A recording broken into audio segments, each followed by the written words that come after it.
A new family is getting settled into the Quad Cities, but it's taken a lot to get here. That is tonight's top story. The Wagner family left Florida after Hurricane Michael destroyed their Panama City home. The family of 10 has gone from shelters to sleeping outside to finding a place to call home right here in the Quad Cities. Local 4's Tahira Rahman joins us in our studio with their story and who's helped them along the way. Tahira?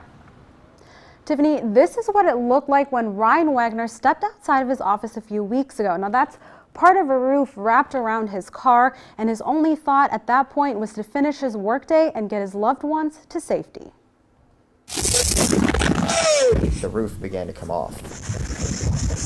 The wind was going. We had no choice but to leave our break room, run outside, try to make it to another shelter. I think my feet touched the ground maybe 4 times before it slammed me up against the building.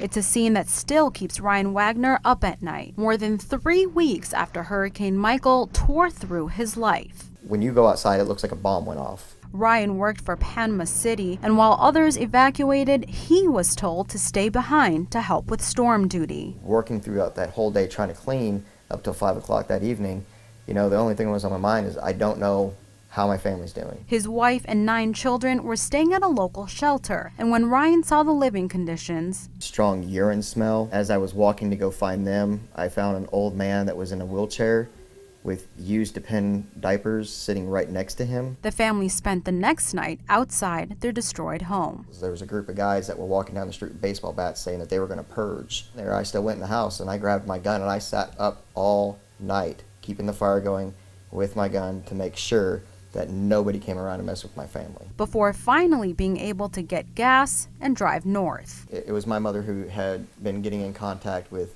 the Red Cross and all the resources that she could find up here. And although there's still rubble to sort through, we've got kids that have PTSD. Like my 14-year-old here, she doesn't want to sleep at night now. My 3-year-old, he's developed a stutter. The Wagner family is grateful for the miracles along the way, like their mother's friend, Louise. She got us all this furniture. I've never met her until last night. Or a neighbor named Diane. So much stuff, clothes, food, blankets, pillows. Bright spots for the family who left the Sunshine State behind. I can't even begin to describe how thankful we are. Now, employees at the IH Mississippi Valley Credit Union also banded together to donate supplies to the Wagner family. If you would like to help the family, head over to our website, ourquadcities.com. In the studio, Tahira Rahman, Local 4 News.